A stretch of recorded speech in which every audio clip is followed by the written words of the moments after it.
Elias Vance woke up at the same time every morning. His body would not allow him to sleep later. 30 years of military service had hardwired it into him. Even now, 6 years after his retirement, his eyes opened before the sun climbed above the horizon. His bones ached, his back was stiff, but he rose from bed regardless. That was simply how he was built. He lived alone in a small cottage on the moon, Cairo 7. It was a frigid place.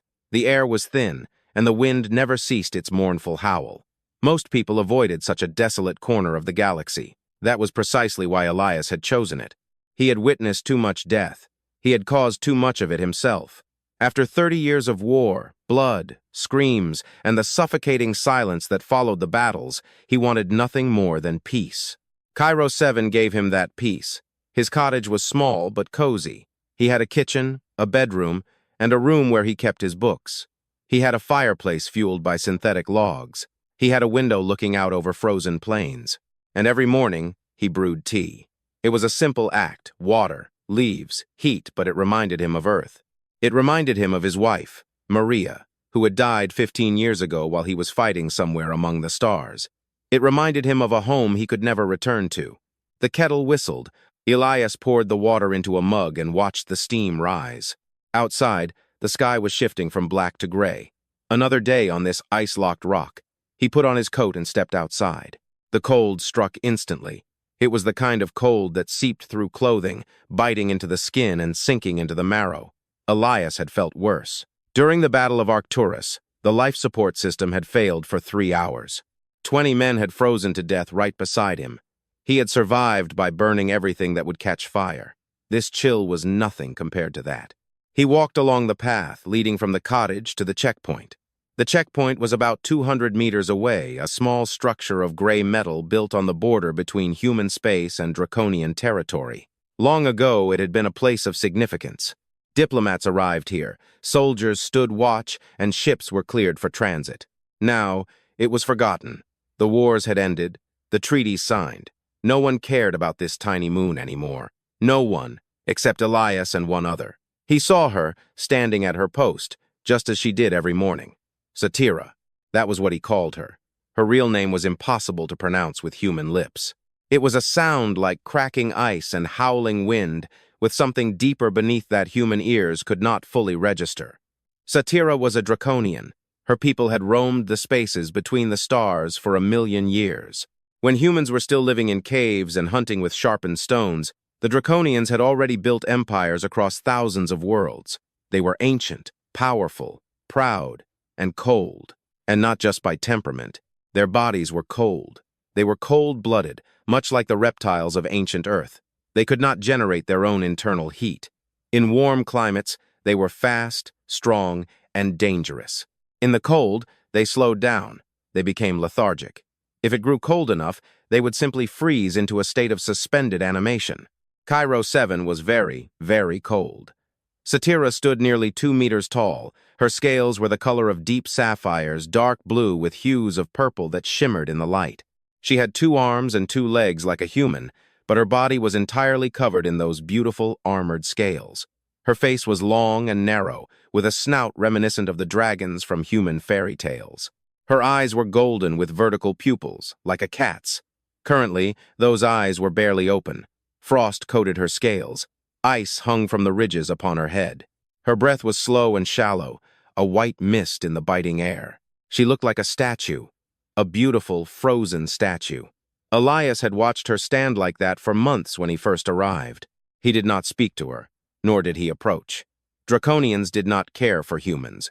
They considered them primitive, short-lived, and unworthy of notice. But Elias could no longer watch her suffer, for that was exactly what she was doing. He saw it in the way she held herself, in the microscopic tremors running through her body, and the way her claws gripped the railing of the post. She was freezing to death, slowly. Day by day, she was succumbing to the cold, and nobody cared. No Draconian ships came to check on her. No human authorities asked about her. She simply stood at her post, waiting for what? Something that would never come. After 6 months, Elias could no longer look away. That morning, he walked to the checkpoint with a thermos in his hand. Satira did not move. She did not acknowledge his presence. Her golden eyes slowly tracked him like a predator, one far too frozen to hunt. "You look like you're freezing," he said. No answer. Only that slow, golden gaze. I brought tea. It's hot. Maybe it will help. He held out the thermos. For a long moment, nothing happened. Then, with movements that looked painful, Satira reached down. Her claws were as long as his fingers. They could have sliced through steel. Instead, they wrapped around the thermos with surprising tenderness. She brought it to her lips and drank. The effect was instantaneous. Her eyes widened. Her body straightened slightly. Color seemed to return to her scales. The blue became brighter, more alive. Thank you, she said. Her voice was deep and coarse, like the grinding of stones. It was the first time she had spoken to him. You're welcome, Elias replied. I'll bring more tomorrow. That was 2 years ago. Now, it had become a ritual. Every morning, Elias brewed tea. Every morning, he walked to the checkpoint. Every morning, he gave the thermos to Satira. At first, they spoke little. Draconians were not a conversational species. They considered most chatter a waste of energy. But gradually, over the months, words began to flow. Elias learned that Satira had been a nurse. She was trained in Draconian medicine, which was far superior to any human technology. She could heal wounds that human doctors would deem fatal. She could cure illnesses for which humans had no medicine. She had been assigned to this post for biological contamination control. Her job was to ensure that no human diseases entered Draconian space, and vice versa. It was important work, or at least it had been important once. Now, with the wars finished and the borders largely closed, there was nothing to monitor. No ships arrived. No humans crossed the border. Satira stood at her post and stared at the empty sky. How long have you been here? Elias asked one day. 11 of your years, Satira replied. Elias did some quick mental math. 11 years. 11 years of standing in this icy wasteland, slowly freezing without help or company. It was a long time. Why don't they send someone to replace you? Why don't they send you somewhere warmer? Satira was silent for a long time. When she spoke, her voice was even rougher than usual. I am punished. Elias waited. He had learned that Draconians did not like to be rushed. They would speak when they were ready. During the border conflicts, Satira continued, I served in a military hospital. We received human prisoners. They were wounded, dying. My commanders ordered me to let them die. She paused. The wind howled around them. I did not obey. I treated them. I saved them. 17 human soldiers remained alive because of me. Elias felt a tightness in his chest. He remembered the border conflicts. He had fought in them. He had seen what both sides did to prisoners. That was a brave act, he said. No, it was not bravery. It was a necessity. I am a nurse. I heal. That is what I do. I could not watch them die and do nothing. But your people did not see it that way. No, they deemed it betrayal, contamination. They said I was infected with human weakness. They stripped me of my rank and sent me here to freeze. It is a traditional punishment for the disgraced. We are sent to cold places and left alone. Eventually, we stop. It is considered mercy. We do not have to live with our shame. Elias stared at her. The horror of the realization settled in his stomach like a stone. They sent you here to die, he said dryly. Yes, and you have been waiting for 11 years. My people are patient, and I am stubborn. I will not give them the satisfaction of dying quietly. There was something in her voice that Elias recognized. He had heard it in the voices of soldiers who refused to surrender, who kept fighting even when there was no hope. He had felt it many times himself. Good, he said. Don't die. Keep fighting. Why do you care? The question caught him off guard. He thought about it for a minute. I don't know, he confessed. Maybe because I've seen too many good people die. Maybe because I'm tired of death. Maybe because you saved human lives when you weren't obligated to. And to me, that means something. He looked at her. She watched him with her golden eyes. Or maybe I just don't like seeing someone suffer in isolation. I was lonely. It's not good. Satira did not respond. But the next morning, when Elias brought the tea, she was waiting for him, and for the first time she spoke first. Tell me about Earth. And Elias told her. He told her about the blue oceans and green forests. He told her about mountains that touched the clouds and rivers running to the sea. He told her about rain, which she had never seen. He told her about summer, when the world was warm and full of life. He told her about cities with millions of people living one on top of another. He told her about quiet places, farms and villages where life moved slowly. He told her about food, music, art. He told her about Maria. "She was my wife," he said. "We met when we were young. I was already a soldier. She was a teacher. She taught children how to read. What happened to her? She got sick. Cancer. By the time it was discovered, it was too late." Elias paused. Old pain stirred in his chest. "I wasn't there. I was fighting somewhere out there. I don't even remember where exactly. By the time I returned home, she was gone. I am sorry. It was a long time ago, 15 years, but I still miss her." "Draconians do not form pairs like humans," Satira said slowly. "We do not have wives or husbands. We have reproductive contracts, arranged unions for the benefit of our species. It sounds cold, but it is efficient. Emotions cloud judgment. Attachment breeds weakness. Maybe, but it also breeds strength. What I did in the war, I did because I wanted to come home to Maria. She made me fight harder. She made me survive." Satira was silent for a long time. "I do not understand," she said finally, "but I wish I did." Thus, the days continued. Every morning, tea. Every morning, conversation. Elias told Satira about humanity, their wars and loves, their art and madness, their cruelty and kindness. He told her about the soldiers he had fought alongside and the enemies he respected. He told her about fear and courage and the strange way they could coexist in a single heart. Satira listened. She asked questions. Some of them were strange, given her alien perspective. Why do humans spend resources on art? Why do they care for the weak and the old? Why do they form attachments that will only bring pain? Elias didn't always have the answers. Sometimes he simply shrugged and said, "That's just how we are." But he also learned about the Draconians, their ancient history, their vast empire, and their cold, logical view of the universe. He learned that they lived for hundreds of years, that they measured time differently, and that what seemed like patience to humans was merely the normal rhythm of their existence. He learned that they were not devoid of emotion. They felt pride, shame, anger, and satisfaction, but they considered these feelings weaknesses, things that needed to be controlled and hidden. To show emotion was to show vulnerability, and vulnerability was death. "That is why they don't understand you," Elias said one day. "You showed compassion. You helped enemies. In their eyes, you showed weakness." "Yes, but it was not weakness. It was strength. It takes more courage to help an enemy than to kill one." Satira tilted her head, a gesture he had learned to recognize as a sign of curiosity. "You are a strange human," she said. "Your logic follows no pattern that I can understand. Maybe that's why we've survived so long. No one can predict what we'll do next." "Perhaps. Or perhaps you are just lucky," Elias laughed.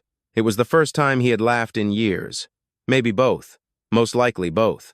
The seasons changed on Cairo 7.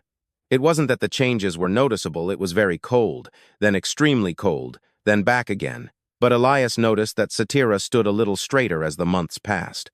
Her scales became a bit brighter. Her voice grew stronger. She was no longer dying. She was living. The tea helped. The warmth Elias brought every morning helped. But it wasn't just that. It was the companionship. It was the simple fact that someone cared whether she lived or died. Elias understood this, for he felt the same. For years he had waited for death, not actively seeking it, but not fighting against it. He had been empty, full of void, going through the motions of life without truly living. Now, for the first time since Maria's death, he had a purpose. Someone depended on him. Someone waited for him every morning. It was a small thing, a cup of tea, a conversation, but small things can carry immense weight. One morning, as Elias approached the checkpoint, Satira spoke before he could offer the thermos. "Why do you do this?" "Do what?" "This." She gestured to the thermos, to him, to the space between them. "You receive nothing in return. You spend your time, your resources, your warmth. For me, an alien whom your people fear and suspect. Why?" Elias pondered. He had asked himself the same thing. "Because you are here," he said finally. "And no one should be alone in the cold. That is not a human thing or a draconian thing. It is simply the truth. No one deserves to freeze alone." Satira watched him. Her golden eyes were unreadable. "You are a very strange creature, Elias Vance," she said. "I know. I am glad you are here." It was the closest to affection he had ever heard from her. He smiled. "I am glad that I am here too. Now, drink your tea before it gets cold." She took the thermos from his hands, and for a moment, her claws touched his fingers. They were still cold, but not as they once were. The mornings on Cairo 7 looked identical. Gray sky, white snow, endless wind. But for Elias, Every morning was different. Each brought new conversations, new understandings, new moments with Satira. 3 years had passed since he first offered her tea. In that time, something had shifted between them. It was hard to find a name for it. Humans might call it friendship. Draconians didn't have a word for it at all. But whatever it was real. It was warmth. It was the reason Elias got out of bed every morning. Today, the wind was particularly sharp. It sliced through his coat and made his old bones ache. But he walked to the checkpoint anyway. The thermos felt warm in his hands. Satira was waiting for him. She always waited for him. In the early days, she would stand at the post and ignore his approach until he was right in front of her. Now, she turned to watch him the moment he stepped out of the cottage. "The wind is bad today," she said as he approached. "I felt worse." "You always say that, because it is always true." He handed her the thermos. She took it carefully. Her massive claws wrapped gently around the small container. She had learned to be careful with human things. They broke so easily. She took a sip. The tension in her shoulders eased slightly. The frost on her scales began to melt.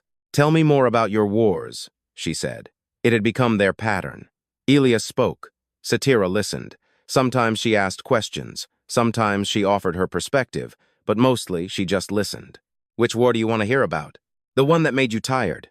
Elias was silent for a moment. He knew which war she meant. They all made him tired, but one had broken something inside him that had never healed. "The siege of Vega Prime," he said finally. "That's one I don't want to talk about." But Satira had shared her shame, her exile, and her punishment with him. He owed her the same honesty.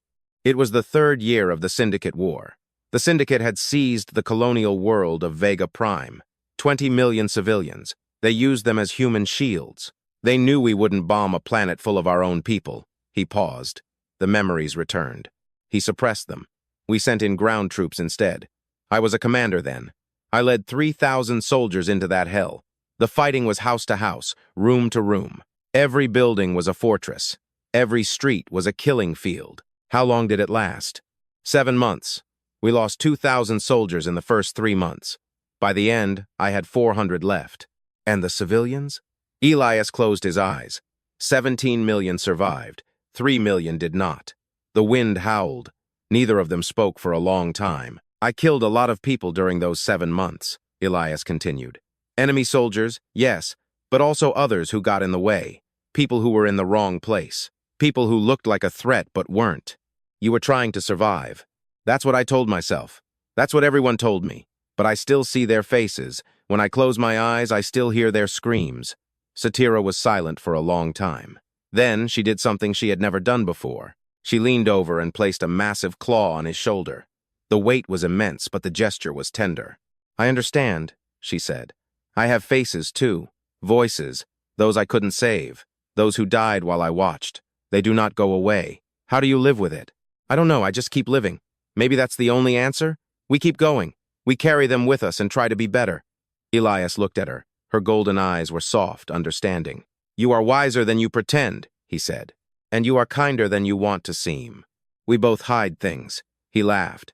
It was a small laugh with sharp edges, but it was real. "I suppose so." They stood together in silence for a time. The wind died down. For the first time, the world was quiet. "Satira," Elias said finally, "what would you do if you could leave this place?" She tilted her head. "I have thought about that many times. At first, I wanted vengeance. I wanted to return to my people and show them they were wrong. I wanted to prove that compassion is not weakness. But now I do not care about my people. I do not want their approval. I do not need their acceptance. I want something simpler." "What do you want?" She looked at him. Her golden eyes were warm. "I want more mornings like this. Tea, conversation, someone who cares whether I live or die. That is all. That is a lot." Elias felt something shift in his chest, something that had been frozen for a long time. "I want that too," he said. "Then we are lucky. We found what we want. Most creatures never find that. You are very optimistic for someone who was sent here to die." "I was sent here to die, but I chose to live. That is the difference. I refused to be what they expected, and now I have something they will never understand." "What exactly, friend?" The word hung in the air between them. Draconians didn't have friends. They had allies and enemies, superiors and subordinates. But friends was a human concept. Until now? "Yes," Elias said. Suddenly, Satira took the empty thermos from his hands. Their fingers touched again. This time, her scales were warm. "Tomorrow," she said. "At the same time." At the same time, he turned and walked back to the cottage. Behind him, he heard a sound, the sound of rolling stones, like breaking ice. Satira was laughing. That night, Elias sat by the fireplace and thought about Thomas, about Maria, and all the years he had wasted running from his failures. Satira was right. He was still running. Even here, at the edge of the galaxy, he was hiding from his past. But maybe it wasn't too late. Maybe healing was still possible. Maybe Thomas would never forgive him, but he could at least try. He could stop running. He took his communicator, stared at it for a long time, then slowly began to write a message. He didn't expect an answer. He didn't ask for one. He simply wrote everything he had never been able to say, that he was sorry, that he was wrong, that he understood why Thomas hated him, that he loved him regardless, that he always had, and that he always would. He sent the message into the void. Then he lay down in bed and slept better than he had in years. The next morning, he brewed tea and went to the checkpoint. Satira was waiting. "You look different," she said. "I feel different." "What happened?" "I stopped running. At least a little bit." She nodded slowly. "Good. That is good." He handed her the thermos. She took it and drank. "Tell me a story," she said. "A human story, with a happy ending." Elias thought for a moment, then smiled. "Let me tell you about a soldier and a nurse," he said. "Two lonely creatures on a frozen moon. No one expected them to become friends, but they did. Against logic, against all odds. Does this story have an ending?" "Not yet, it's still being written." Satira's golden eyes twinkled. "Good," she said. "I like stories that are still being written. They are full of possibilities." And so, the mornings continued. Tea and talk. Two friends finding warmth in a cold universe. Whatever came next, they would meet it together. The attack came without warning. Elias was in his cottage when he heard the ships. The sound was wrong, not the soft hum of patrol vessels, nor the heavy rumble of cargo transporters. It was something else. Rougher. Hungry. He knew that sound from his years in the military. These were raider ships, pirates. He went to the window and looked out. 3 ships were landing on the frozen plains between his cottage and the checkpoint. They were ugly, scavenged from stolen parts. Their hulls were painted with crude symbols, skulls, flames, and broken chains, remnants of the syndicate. They still existed on the far frontiers, hunting isolated posts and forgotten settlements. Most people thought they had disappeared. Those people were mistaken. Elias watched as the hatches opened and figures began to emerge. 20 of them, maybe more. They carried weapons and moved with the careless confidence of people who did not expect resistance. They were heading toward the checkpoint, toward Satira. Elias did not hesitate. He went to the back room of his cottage, to a locked cabinet he hadn't opened in 6 years. The lock recognized his fingerprint and clicked. Inside was his old service carbine, a frontier-light plasma gun modified for high precision at long range. Beside it were a combat vest, a knife, and 4 spare energy cells. He had kept them as a reminder of who he had been. He never expected to use them again. He donned the vest, loaded the carbine, and checked the power cells. His hands didn't tremble. His mind was clear. It was like putting on an old uniform. Everything returned. He stepped outside. The raiders had reached the checkpoint. They were dispersing, surrounding the building. Some pointed at Satira, laughing at the frozen Draconian standing motionlessly at her post. They thought she was helpless. They thought this would be easy. Elias walked toward them. One of the raiders noticed him first, a young man with a scarred face and cruel eyes. He nudged his comrades and pointed to the approaching figure. "Look at that," he shouted. An old man, probably the caretaker. The others turned to look. More laughter, more taunts. Elias kept walking. He counted them as he moved. 23 in total. Most carried standard ballistic weapons. A few had plasma pistols. One had a heavy repeater on a tripod. Bad odds. Very bad odds. He stopped about 50 meters from the nearest raider. His carbine hung at his side, casual, non-threatening. "Turn back," he said. His voice was calm, conversational. The raiders stared at him, then erupted in laughter. "Did you hear that?" the guy with the scar said. "The old man wants us to leave." "I am not asking," Elias said. "I am telling you, turn back. Go to your ships. Get out of here." "Or what?" "Or I will kill every one of you." More laughter. The guy with the scar stepped forward, smirking. "You're a funny old man. I like you." "You know what? Drop the weapon. Give us everything you have and we'll let you live. Fair? Elias looked at him. Truly looked at him. The guy with the scar was young, maybe 25. He had the overconfidence of someone who had never faced a real soldier. Someone who had always fought only the weak and helpless. You don't know who I am, Elias said. Should I care? My name is Elias Vance, Commander Elias Vance. Maybe you've heard of me? The smile on the guy's face wavered. One of the senior raiders, a woman with gray hair and mechanical eyes, turned pale. The Butcher of Vega Prime, she whispered. The words rippled through the group. Elias saw fear flash in the eyes of some. The Butcher of Vega Prime, that was what the Syndicate called him during the war. He hated the name, but it had its uses. You're dead, the guy with the scar said. His voice was less confident. Rumor said you died at Arcturus. They were wrong. You're just an old man now. That was 30 years ago. 30 years. You know how long that is? You know how many people I've killed in those 30 years? How many battles I've survived? How many people like you I've buried? He slowly raised the carbine. The movement was smooth, practiced. The weapon lifted as if it were part of his body. I've killed more people than you've ever met. I've fought in wars you've only heard stories about. I've done things that would give you nightmares. And you think you can take me? You think 23 children with stolen weapons can defeat the Butcher of Vega Prime? Silence. The wind howled.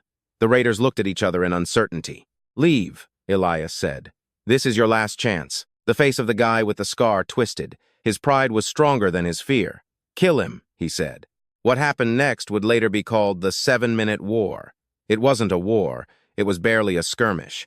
It was one old man teaching a group of young fools why some names should never be forgotten. Elias moved.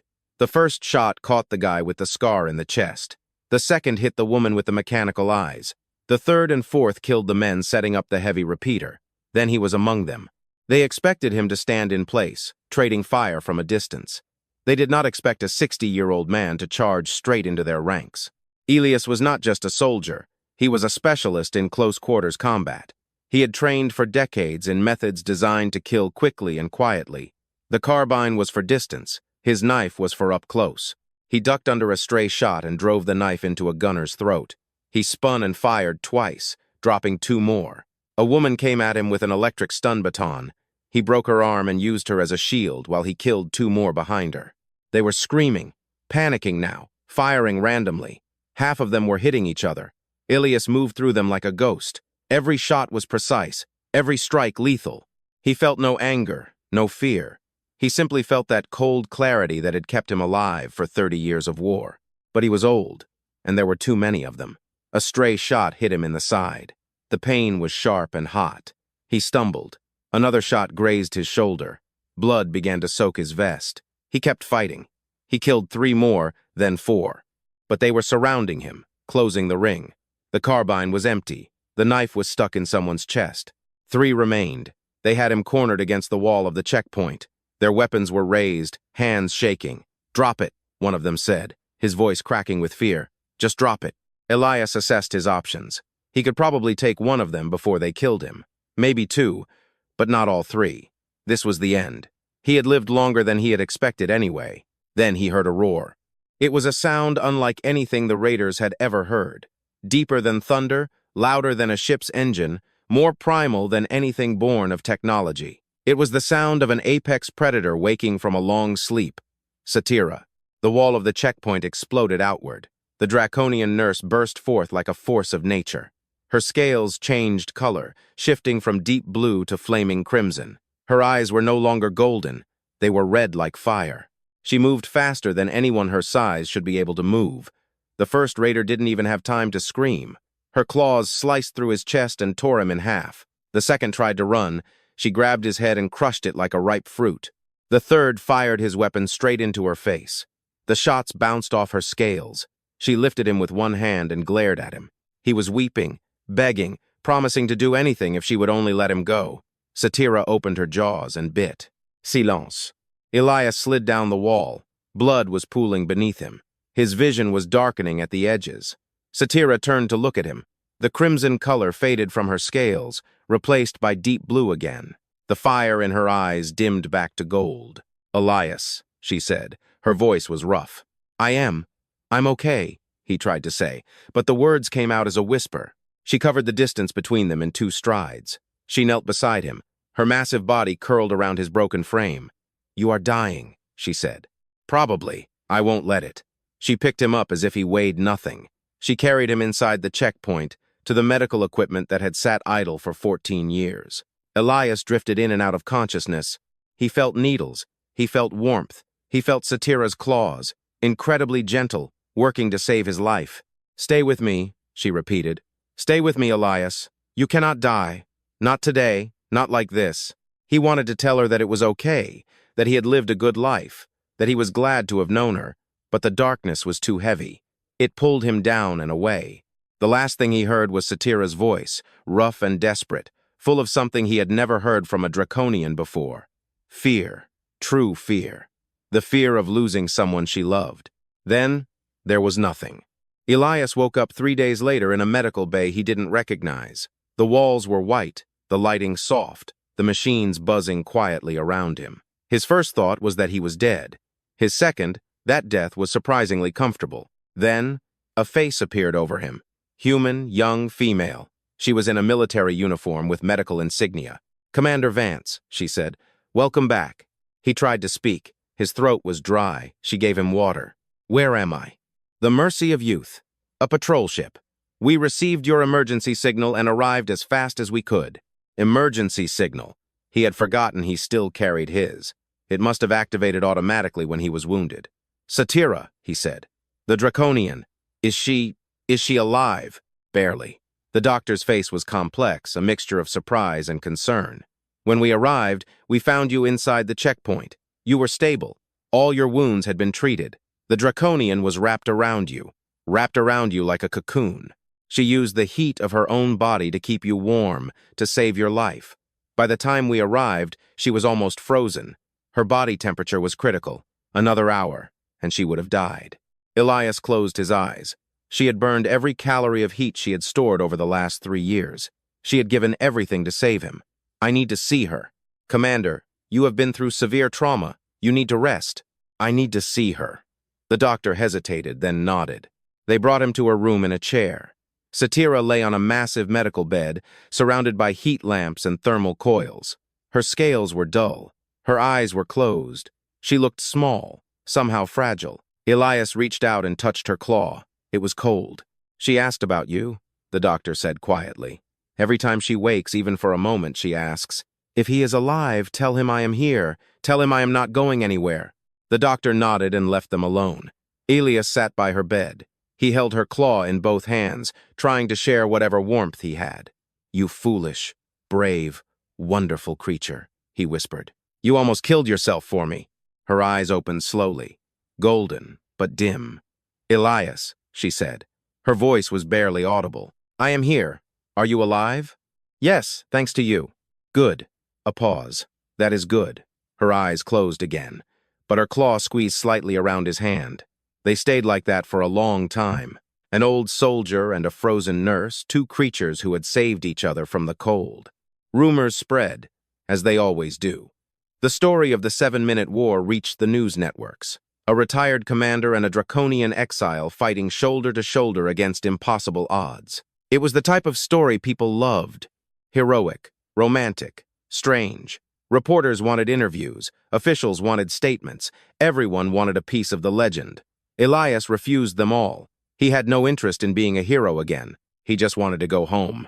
And when Satira was strong enough to travel, that was exactly what they did. They returned to Cairo 7, to the cottage, to the checkpoint. The bodies of the raiders had been removed, the ships hauled away, but the scars remained. Bullet holes in the walls, bloodstains on the snow. Elias stood by his cottage and looked at the checkpoint. Satira was there, at her post as always, but now she was not alone. He walked to her with a thermos in his hand. "Tea?" he asked. She looked down at him. Her scales were slowly reclaiming their color. Her eyes were bright again. "Yes," she said. "Tea would be perfect." He handed her the thermos. She drank. "We need to talk," she said after a moment. "About what? About what happened? About what I did? About what I felt?" Elias waited. He had learned that Draconians speak in their own time. "When I saw you fall," Satira continued, "I felt something I had never felt before. It was like fire inside me, as if everything I was suddenly had a purpose. I did not think. I did not plan. I just moved. I would have torn the moon apart to get to you. That is called love, Elias said quietly. Love. She rolled the word around her mouth as if it were foreign. My people do not have this word. We have duty, loyalty, obligation, but not love. Maybe you just didn't recognize it? Perhaps. She looked at him. I did not understand why you brought me tea all those years, why you talked to me, why you cared. Now I understand. That is what you felt. That fire, the need. And you felt it for me. A draconian, an alien. I felt it for you, a human, a friend, someone I care about more than myself. Satira was silent for a long time. When she spoke again, her voice was different, softer. I do not know how to be loved, she said. I do not know how to love in return. My people never taught me, but I want to learn if you will teach me. Elias smiled. It was the first real smile he had allowed himself in years.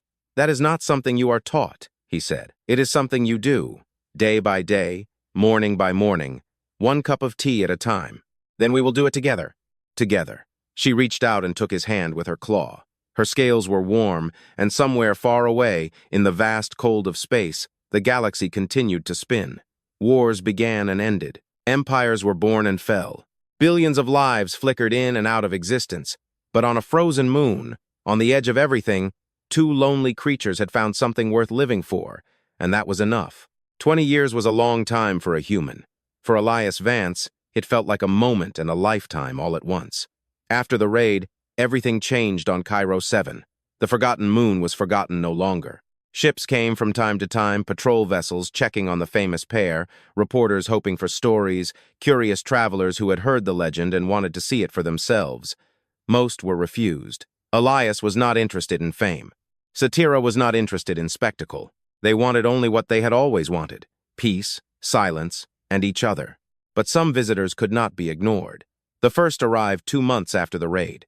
A Draconian cruiser emerged from hyperspace and hung in orbit like a thundercloud waiting to discharge. Elias watched it from his window with a cold feeling in his stomach. They have come for me, Satira said. She was standing next to him. Her scales reflected the distant lights of the ship.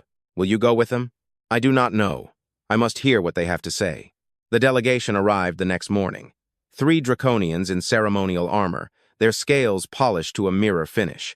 They were smaller than Satira, which meant they were likely young, important young. Judging by the quality of the armor, they spoke in the Draconian tongue, which Elias did not understand, but he could read their faces, their postures. He could read humans well enough to know what was happening. They were offering her something: restoration, honor, a return to her people. Satira listened without expression. When they finished speaking, she answered in the same language. Whatever she said made them flinch, the lead delegate argued. Satira cut him off with one sharp word. They left. The cruiser departed orbit that same day and never returned. What did they offer you? Elias asked that night. They said the High Council had reviewed my case. The people I saved during the border conflicts had given testimony. They said I had acted with honor. They offered to restore my rank, my post, my place in society. And you refused. I refused. Why? Satira looked at him. Her golden eyes were calm. Because they did not understand. They thought they were offering me something valuable, but what they offered was nothing compared to what I have. Rank? I do not need rank. Post? I have my post. Place in society? My place is here, with you. Elias felt warmth spread through his chest. You gave up everything for this frozen rock, he said. I gave up nothing. I gained everything. She reached out and took his hand. Her claws were gentle. Besides, she added, they only came because we are famous now. If I had died here, as expected, they would never have acknowledged me. They want me back only because refusing to do so would make them look bad. Politics, even among the stars, especially among the stars. They laughed together. It was becoming easier, more natural. Draconian laughter and human laughter did not sound the same, but they suited each other somehow. The second visitor came 6 months later. This one was human. Elias was working in his garden. He had started growing things after the raid: vegetables that could survive in the cold, herbs that reminded him of Earth. The work kept his hands busy and his mind calm. He heard the shuttle land but didn't look up. Visitors came and went. Most gave up when they realized he wasn't going to perform for them. But this visitor didn't go to the cottage. He went straight to the garden, Elias looked up and felt the world stop. Thomas, his son, was older than he remembered. There was gray in his hair now, wrinkles around his eyes. He was no longer the angry young man who had told his father never to return. He was middle-aged, worn, tired. They stared at each other for a long time. "Did you get my message?" Elias said. "Finally. I got your message. All of them. I just wasn't ready to answer. And now you are?" Thomas didn't answer right away. He looked around at the garden, at the cottage, at the distant checkpoint where Satira stood, watching them. "I saw the news," he said, "of the raid, what you did, about her. And I realized something. I was angry at you for 30 years. 30 years of hate, of accusations. I told myself you were a monster who abandoned his family. I abandoned you in many ways. Yes, I abandoned you. But you also saved 20 million people on Vega Prime. You held the line on Arcturus when everyone else fled. You spent 30 years fighting so people like me could live in peace." Thomas's voice cracked slightly. "I was so busy being angry about what you didn't give me that I forgot what you gave to everyone else." Elias put down his tools. He stood slowly. His old bones protested. "I should have been there," he said. "For you, for your mother. I made choices and they had consequences. I cannot undo that." "No, you can't." Thomas took a breath. "But I'm not here to chew over the past. I'm here because I watched the news footage. I saw you fight 23 raiders to protect someone you care about. I saw you almost die for her." "Satira?" "Yes, the Draconian nurse. The one you brought tea to for years." Thomas shook his head slowly. "You know what I felt when I saw that? Jealousy." The word hung in the air. "I was jealous," Thomas continued, "because you were ready to die for her. You showed her more love in a single moment than I ever felt from you in my whole childhood, and I hated you for it. But then I thought about it more and realized something that you hadn't changed. You were always like that, ready to throw yourself into danger for others, ready to sacrifice everything for the people you care about. Mom knew that. That's why she married you. That's why she stayed with you, even when you weren't there. Your mother was a wonderful woman. She was. And she told me stories about you, about the things you did, the people you saved. I didn't want to hear them. I just wanted a father who was there. But now I understand you were there. Just not for us. You were there for everyone else."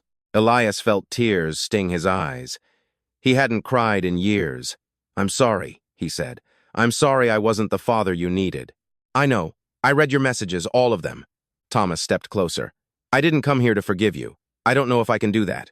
But I came here to try to see if there is anything left between us, a foundation upon which we can build. There is always something that remains, as long as we are both alive. That is what your mother used to say." "I know. I learned that from her." They stood face to face, two men who had spent decades apart, two lives that had grown in different directions but were still connected, still father and son. Thomas reached out. Elias took his hand. It wasn't forgiveness, it wasn't healing, but it was a beginning. Thomas stayed for a week. He met Satira. He listened to her stories. He helped Elias in the garden. They didn't talk much about the past. There was too much pain, too much damage to process all at once. But they talked about the present, about Thomas's work as an engineer, about his wife and children, about grandchildren Elias had never met. "You should come visit," Thomas said on the final day. "They would like to meet you. I'm not sure I would know how to be a grandfather." "You didn't know how to be a father either. But you tried. That is all anyone can ask." Elias pondered. The idea of leaving Cairo 7 seemed strange. It had become his home, his world. But there were other worlds, other lives he was connected to. "Maybe," he said, "maybe in a few months, I will hold you to your word." Thomas hugged him. It was awkward, brief, and imperfect, but it was real. Then he left. Elias stood by his cottage and watched the shuttle disappear into the gray sky. Satira came to stand beside him. "That was your son," she said. "Yes, I told you he would never forgive me. I was wrong. He hasn't forgiven me, but he is willing to try. Sometimes that is enough. Humans are strange creatures. We are. But sometimes our strangeness leads to good things." Satira reached out and took his hand. "I am glad he came," she said. "I am glad you have someone besides me. You will always be important. Regardless of who else comes into my life, I know. But I will not live forever. Draconians live long, but not forever. And you, humans, are so fragile, so short-lived. You worry about losing me every day." Elias squeezed her claw slightly. "Then we will make the most of the time we have. That is all anyone can do. The years continued to pass. Elias grew old. His hair turned white. His hands began to tremble. His walks to the checkpoint grew slower, more difficult. Some mornings he had to stop halfway and rest, but he never stopped. Every morning tea, every morning conversation, every morning Satira. She noticed the changes. Of course, she noticed. Her species measured time in centuries. She had seen empires born and die. She understood mortality better than any human ever could. She never spoke of it directly, but she became gentler, more careful. She began to meet him halfway on the path to save him the walk. She began coming to the cottage in the evenings instead of staying at the post. They spent more time together not because they had more to say, but because silence together was better than silence alone. On Elias's 80th birthday, Satira gave him a gift. It was a small crystal, dark blue, that seemed to hold light within itself. "This is a memory stone," she explained. "My people use them to preserve important moments. When you hold it and think of something, the stone remembers. Later, anyone who holds it can relive that memory. What should I remember? Anything. Everything. The memories you want to keep. The moments that mean the most." Elias held the stone and closed his eyes. He thought about Maria, about Thomas as a child, about his soldiers, living and dead, about the first morning he brought Satira tea, about her laughter, about her warmth, about all the mornings and evenings they had shared. The stone became warm in his hand. "Thank you," he said. "This is the most precious gift anyone has ever given me. It is the only thing that has value for me. I wanted you to have it. I will fill it with good memories, memories of us. That is all I ask." Time moved forward, as it always does. Elias turned 85, then 90. His body was failing. He could feel it with every breath, every heartbeat, every morning when it became harder to get out of bed. But he still brewed the tea. He still walked to meet Satira. Some things were more important than comfort. On his final morning, Elias woke with a strange feeling. Not pain, exactly rather, peace. As if something that had been waiting a long time was finally ready. He brewed the tea. His hands trembled so badly he spilled half of it, but he filled the thermos and put on his coat. The walk to the checkpoint took longer than usual. He had to stop 3 times, but Satira was waiting for him, as always. "You should not have walked today," she said. Her voice was troubled. "I wanted to see you. You could have called, I would have come to you." "I know, but this is our ritual. I didn't want to break it." He handed her the thermos. She took it but did not drink. She looked at him with her golden eyes, seeing what he could not hide. "Elias," she said quietly. "How long?" "I don't know. Today, tomorrow, soon." Satira made a sound deep in her throat, a whimpering sound, the sound Draconians made at the death of those they loved. "Do not mourn me yet," Elias said. "I am still here, and I want to spend the time I have left with you. What can I do? Just be with me. That is all I ever needed." They sat together at the checkpoint. Satira curled her body around him, sharing her warmth. They did not talk much. There was nothing more to say. Everything important had been spoken over 20 years of mornings. As the sun began to set, Elias spoke one last time. "In my cottage, on the table, there is a note and the thermos. The note explains everything. The thermos is for you. One last cup of tea. Satira, promise me you will read it. Promise me you will drink the tea. I promise. And promise me one more thing. Anything. Do not let them make you cold again. Whatever happens next, whatever your people say, do not return to being frozen. You learn to feel, you learn to love. Do not let anyone take that away. I promise. I promise." Elias smiled. He reached up and touched her face. Her scales were warm. "Thank you," he said, "for everything." He closed his eyes. Satira held him all night. She held him while the stars came out, the moons rose, and the wind sang across the frozen plains. She held him while his breath slowed. His heart grew quiet, and the warmth left his body. When morning came, she howled. The sound echoed across the moon. It rose into the sky and carried into space. It was heard by ships passing through the system. It was recorded by automatic sensors at the checkpoint. For 3 days, Satira howled. She did not eat. She did not move. She simply held the body of the man who had taught her to love, and wept for everything she had lost. On the 4th day, she went to the cottage. The note was on the table, just as he had said. Beside it was the thermos, still warm somehow, as if he had just made it. She read the note. "My dear Satira, if you are reading this, I have gone ahead. Do not be sad for too long. We had 20 good years. That is more than most people get. I want you to know that meeting you was the best thing that ever happened to me. After Maria's death, I thought I was finished. I thought there was nothing left to live for. You showed me I was wrong. You taught me that kindness needs no reason, that compassion cares not for species, that love is what you do, not what you feel. I leave you the memory stone. It is full now. Every good moment of the last 20 years is inside it. Whenever you miss me, hold the stone. I will be there. But do not spend all your time looking back. You have a century ahead of you. A century to live, to grow, to feel, find new people to care for, make new memories. The universe is full of lonely creatures who need someone to bring them tea. Thank you for letting me be useful one last time. Thank you for being my friend. Thank you for teaching me to love again. Do not let them make you cold. I will be waiting wherever I am with a warm cup of tea. Always yours, Elias. Satira drank the tea. It was perfect. The exact temperature he always made, the exact blend she preferred. Even in death, he remembered every detail. She held the memory stone to her chest and allowed the memories to flow through her. 20 years of mornings, 20 years of conversation and love. He was gone, but he was also still there in the stone, in her heart, in the changes he had made in who she was. She would carry him with her until the end of her long life, and she would never be cold again. 100 years had passed since Elias Vance died on the frozen moon at the edge of known space. The moon was no longer frozen, at least, not entirely. Where his cottage once stood in isolation on the empty plains, a city had grown. They named it Vance's Landing. It was the first joint human draconian colony in history. 20,000 people lived there now, half human, half draconian.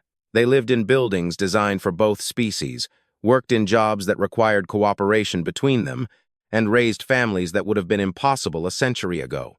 The checkpoint was still there, but it was no longer a forgotten post monitoring an empty border. It was the heart of the city, surrounded by a beautiful square filled with gardens, fountains, and benches where people of both species could rest. And in the center of the square stood two statues. The first, a man, old, weathered. His face was kind, with deep lines around his eyes and a light smile on his lips. He wore a simple coat and held a thermos in his outstretched hand. The statue was made of bronze, darkened by age but polished to smoothness by a century of hands that had touched it. The second, a draconian, tall, powerful. Her scales were carved from blue stone that caught the light like sapphires. Her head was tilted slightly, accepting the offering from the human beside her. Her expression was peaceful, grateful. Between them, on a pedestal of black marble, was a plaque written in both languages. Here stood Elias Vance and Satira of the fourth brood. He offered warmth to one left to freeze. She guarded his fragile flame until his end. In a galaxy of cold equations and ancient grudges, they proved that kindness requires no logic, and compassion knows no species. They reminded us who we could be. Every day, thousands of people passed through the square. They sat on benches and ate their lunches. They walked their children through the gardens. They stopped at the statues, read the plaque, and took photos to send to friends and family on distant worlds. The story of Elias and Satira had spread far beyond Cairo 7. It was taught in schools on human worlds and draconian worlds alike. It was the subject of books, movies, and songs. It became a legend, but legends often lose their truth. They become polished and simplified, turned into easy lessons and comforting morals. The real story, the complex story, is sometimes forgotten. That was why the statue of Satira was never quite as warm as it should have been. The engineers who designed the square had installed heating elements beneath the statues. They wanted to keep them comfortable during the harsh winters that still swept across Cairo 7. The heating elements worked perfectly for the human statue, but the draconian statue was different. No matter how high they turned the heat, the blue stone always seemed a bit colder than the surrounding air. Not cold, just colder. Just enough to notice if you touched it. The engineers ran tests, checked the elements, examined the stone. Everything was functioning correctly. There was no explanation for the temperature difference. Eventually, they gave up trying to fix it. They called it a material quirk, an interesting anomaly. Nothing more. But the children knew better. Every morning, without exception, someone left a cup of tea at the foot of Elias's statue. Sometimes it was a human, sometimes a draconian, sometimes a child who had heard the story and wanted to be a part of it. The tea was always fresh, always warm, always placed carefully in the bronze hands that were worn smooth by a century of such offerings. And every morning, the statue of Satira seemed a bit warmer, a bit brighter, a bit more alive. The old woman who ran the tea shop across the square swore she had seen the statues move one late night when the city was asleep. She had looked out her window and seen the bronze man turn to look at the woman of blue stone. She had seen him smile. No one believed her. She was old. Her eyes were failing. It was probably just a trick of the light. But she knew what she had seen, and she continued to sell tea to anyone who wanted to leave an offering. Far from the square, in the diplomatic quarter of the city, a meeting was taking place. Ambassador Chen Wei represented the human alliance. He was a small man, careful and precise, with eyes that missed nothing. He had spent his entire career building bridges between species, and he considered the existence of the Vance's landing colony his greatest achievement.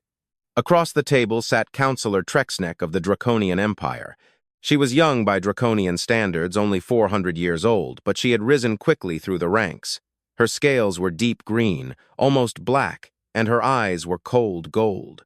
They were discussing trade agreements, transport routes, resource distribution, the type of boring, necessary work that kept civilizations running smoothly. But Chen could tell that something was bothering the counselor. She kept glancing out the window toward the square, at the statues. "Is something wrong?" he asked. Trexneck was silent for a moment. When she spoke, her voice was pensive. "I was thinking about them. Elias Vance and Satira. About what they did. About what they meant. They are the foundation of this colony, the symbol of everything we have built together. Yes, but do you understand why this symbol works? Why it matters?" Chen frowned. He thought he understood, but he had learned that Draconians often saw things differently than humans. "Tell me," he said. Trexneck stood and walked to the window. She looked at the statues, at the people moving through the square, at the city that had grown around them. "My people have studied humans for centuries. When we first met you, we thought you were primitive, weak, emotional. We expected you to destroy yourselves within a few generations. And yet, here we are, still here, more than still here. You have spread across the galaxy faster than any species we have ever met. You have adapted to environments we thought impossible. You have built things we never imagined. We are resilient. You are more than resilient. You are impossible." She turned to look at him. "My people have ruled our corner of the galaxy for 1,000,000 years. We have perfect logic, perfect efficiency, perfect control. And for all that time, we never changed. We are the same now as we were in the beginning. That is a bad thing. We didn't think so. We thought stability was strength. We thought emotion was weakness. We thought compassion was contamination." She paused. "Satira taught us otherwise." Chen waited. He knew better than to interrupt a Draconian working through a complex thought. "When Satira saved those human prisoners, my people called her corrupted. They said she was infected with human weakness. They sent her to die on a frozen moon." Trexneck shook her head slowly. "But she did not die. She met Elias Vance, and together they changed everything. The story inspired both of our peoples. It did more than inspire. It proved something my people did not want to accept." Trexneck looked out the window again. "It proved that emotion is not weakness. It proved that compassion is not contamination. It proved that the coldest, most logical species in the galaxy could learn to feel, could learn to love, and that terrified your leaders. It horrified them. Because if one Draconian could change, others could change too. And if others changed, everything our society was built upon would collapse. But it didn't collapse. No, it evolved. Slowly, painfully. There were those who fought against it, who called the change a disease. But the story of Elias and Satira was too powerful, too beautiful. It spread faster than any attempt to contain it." She turned back to meet Chen's eyes. "Do you know what the youngest generation of Draconians call themselves? Those born in the last 50 years? No, the children of Satira. They have taken her name as their identity. They believe compassion and logic can coexist. They believe that feeling makes us stronger, not weaker. They are changing our society from within. And the old guard is dying. That is what happens to those who cannot change. They become irrelevant. They wither." Chen smiled. "So, a frozen nurse and a retired veteran actually changed the Draconian civilization. They changed both civilizations. This colony exists because of them. The peace treaty exists because of them. Every child of both species who grows up believing that kindness matters, that compassion counts, that love is not a weakness, they exist because of them. She looked at the statue once more. "One cup of tea," she said quietly. That is all it took. One small act of kindness, repeated every morning for years, and it changed the galaxy. In the square, a young girl was approaching the statues. She was, perhaps, 7 years old, with dark hair and bright eyes. Her mother stood nearby, watching. The girl carried a small cup in her hands. Steam rose from it. She approached the bronze man and stared at him for a long moment. Then, she carefully placed the cup in his outstretched hands. "Thank you for being kind to her," she said in a small voice. "My teacher told us what you did. I think it was very brave." She turned to the woman of blue stone and reached up to touch the cold scales. "And thank you for saving him. You were brave, too." Her mother smiled and called her daughter. They walked away together, the girl looking back one more time at the statues. The sun was setting over Vance's landing. The sky was changing from gray to orange to deep purple. The lights of the city began to twinkle. Human and Draconian homes stood side by side. In the square, the statues cast long shadows across the stone. The bronze man held his offering of tea. The woman of blue stone bowed her head to accept it. Between them, captured forever in metal and stone, was the moment that changed everything. Only a human and a Draconian, only a soldier and a nurse, only two lonely creatures who found each other in the cold. But sometimes that is enough. Sometimes that is everything. When historians wrote about this era, they spoke of treaties and trade agreements, of political shifts and economic changes. They analyzed the factors that led to peace between two species. They argued about cause and effect, about the great forces of history driving civilizations forward. But they all agreed on one thing. It started with a cup of tea. A human male, old, tired, and lonely, walked across a frozen plain to offer warmth to a stranger. He didn't do it for political reasons. He didn't do it to change history. He did it because it was cold, and she was freezing. And he could not simply watch her suffer. It was a human thing. A strange, illogical, impossible thing that Draconians were still struggling to understand. Humans didn't calculate the value of their kindness. They didn't weigh the costs and benefits. They simply helped because they could, because it was right, because no one should be alone in the cold. Satira understood now. She had learned it from Elias all those years ago, and she taught it to others. And they taught it to others still, until the entire galaxy was touched by the ripple of that first morning, that first cup of tea. She was gone now, of course. Draconians lived for centuries, but not forever. She died peacefully 40 years after Elias, surrounded by friends and students who had learned from her example. Her final words were the same as his. "Thank you for letting me be useful." But she was not truly gone. Not completely. The memory stone Elias had given her was now in a museum in the city center. Anyone could hold it and relive their memories. 20 years of mornings, 20 years of conversation and love. Some people wept when they held it. Others laughed. Some said it changed their lives, that it showed them that perhaps, when two beings stopped seeing species and started seeing souls, the stone was warm to the touch. No one could explain why. Night fell over Vance's landing. The square emptied. As people went home to their families, the cup of tea sat, cooling in the bronze man's hands. But the statue of Satira was not cold anymore. Somehow, impossibly, the blue stone had warmed during the day. A little. Just enough to notice. Just enough to remember. Some said the heating elements had finally worked. Others' children, especially, knew better. They said that somewhere beyond the stars, an old man was making tea for a frozen nurse. They said that kindness could not be stopped by death, that love could not be contained by stone, that some things were stronger than the cold equations of the universe. They said that if you stood very quietly in the square at night, when the wind died down and the city grew still, you could hear their two voices in the dark, human and Draconian, talking about everything and nothing, laughing together, being together, still warm, still bright, still remembering. And in the morning, someone always came, someone always brought tea, someone always remembered the soldier and the nurse who proved that kindness is stronger than the cold. The story continued. Not the same story, but new ones. New soldiers and nurses, new humans and Draconians finding each other across the vast distances of space, learning to care, learning to love, learning what Elias and Satira learned on a frozen moon at the edge of everything, that no one should be alone in the cold, that warmth can be shared, that small acts, repeated with love, can change the universe. The statues stood together in the square, a bronze hand offering to a blue stone claw. The light of distant stars fell upon them both, and somewhere, somehow, they were smiling. The story was finished, but the truth it carried would live forever. Humanity had many gifts: intelligence, adaptability, resilience. But their greatest gift, the one that made them truly special, was simpler than all of that. They saw someone cold. They made tea. And the Draconians, ancient, wise, and eternal, were still learning to understand, but they were growing warmer. One cup at a time, one kindness at a time, one morning at a time.